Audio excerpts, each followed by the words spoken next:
All right, so it is UFC 269 fight week. It's a major pay-per-view event, the last one of the year. We've got 2 titles being defended tomorrow night. So naturally, the biggest talking point this week has been the fact that Dominick Cruz has called out Daniel Cormier for his commentating skills. So let's talk about it. Before we do, my name's Rahul J. Chan. This is the Battle Camp. Thank you very much for joining me. If you're new to the channel, please do consider subscribing.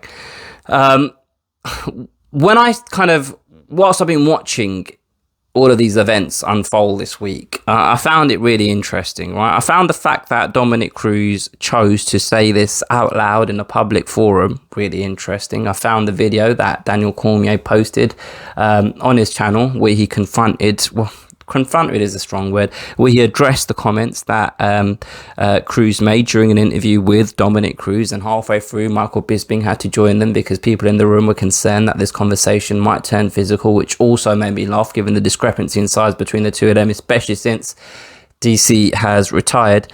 I found that interesting, and I really found the reaction online to Cruz's comments interesting. So let's talk about the reaction first. Whilst I watched this Q&A that Cruz was doing, as soon as he said those words, the first thing I thought is, Twitter's going to love this. MMA Twitter is going to be all over these quotes, because I've noticed over the last maybe 3 to 6 months, maybe a little bit longer, the reaction to Cormier's commentating, especially when he's commentating with Joe Rogan, has been getting more and more negative. And the reason why people aren't really vibing with the style that Cormier and Joe Rogan have, especially when they are together, is because their commentary tends to veer off into them two having banter with each other, which makes it difficult to believe that they're paying the requisite amount of attention to the action in the octagon required to provide deep, well thought out analysis, right? And the fact that Dominick Cruz effectively backed up what people have been saying over the last few months, I knew there'd be a big reaction, and that's exactly what I saw. That's exactly what I saw on social media, and it wasn't just average Joes like you and me. I noticed kind of members of the media, other fighters, etc., co-signing Dominick Cruz's sentiments. But when I kind of look at these comments that Dominick Cruz made, there's a couple of things I thought as he was saying this. The first thing that came to mind, aside from the knowing that there's going to be a reaction to this, when I just kind of thought about the dynamics between the two of them, the first thing I thought was, hold on, aren't these two men to be friends? And the second thing I thought about was, even if they are friends, what motivated him to make these comments? So what did he actually say? So I'll just read out the quote.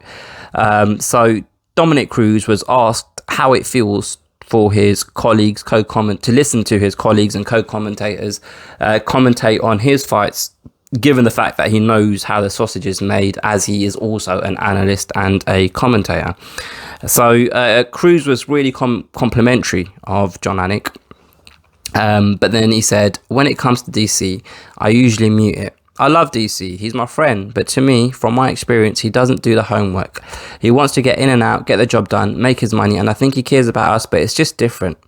He doesn't do the preparation from my experience. He might now. I'm hoping he watches some film this time on me so he knows what I'm doing and why I'm doing it. But I'm not going to hold my breath on that. That's for sure. So that's a quote, right? And as I kind of sat down and thought to myself, why would he say that about a friend in front of the media? A lot of people were just focusing on the lack of homework or that part of the comment. But the thing that kind of drew my attention is I'm hoping he watches some film this time on me so he knows what I'm doing and why I'm doing it.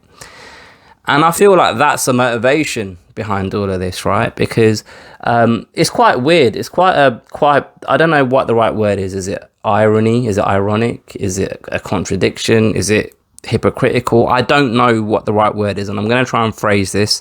So bear with me on this one. If you spend time listening to Dominick Cruz talk, which I've done a lot of because I really enjoy listening to him talk, not just his analysis, just the way he kind of looks at life, I find it quite interesting, right? One of the things that he's spoken about in depth on Joe Rogan, which is one of my favorite episodes of the Joe Rogan Experience when Cruz came on. He spoke about how when he lost the belt, that was one of the best things that happened to me, because it happened to him, because it allowed him to let go of his ego, and he realized that having an ego is a negative aspect of his personality. So he tries his best to remove it from himself and be objective in everything he does, right? So you can see how that thought process has led him to make these comments, right? Because if you use that kind of philosophy, it can help you understand why someone might make these comments about a friend. Because on one hand, he's saying you shouldn't have an ego about these things. You should just be open and honest so you can improve, right? But on the other hand, where he says, I'm hoping he watches some film this time on me so he knows what I'm doing. Now, I'm not sitting here saying he's right or wrong. I'm not sitting here saying that Daniel Cormier was incorrect in his analysis of Cruz's last fight, right? Because I can't even remember what the commentary was. But I feel like Cruz has got a bee in his bonnet about how the commentators were perceiving what he was doing in the octagon. Aside from that, another recent event involving Cruz was when he lost to Henry Cejudo. And the way he reacted to that defeat and the blame he put on the referee for stopping the fight too early, in his opinion. And at the time, I remember, I'm not sure if I made a video about it, but I remember thinking to myself, well, if no nonsense Keith Peterson didn't stop it then, it would have been stopped a few seconds later, because you would have been knocked out, right? So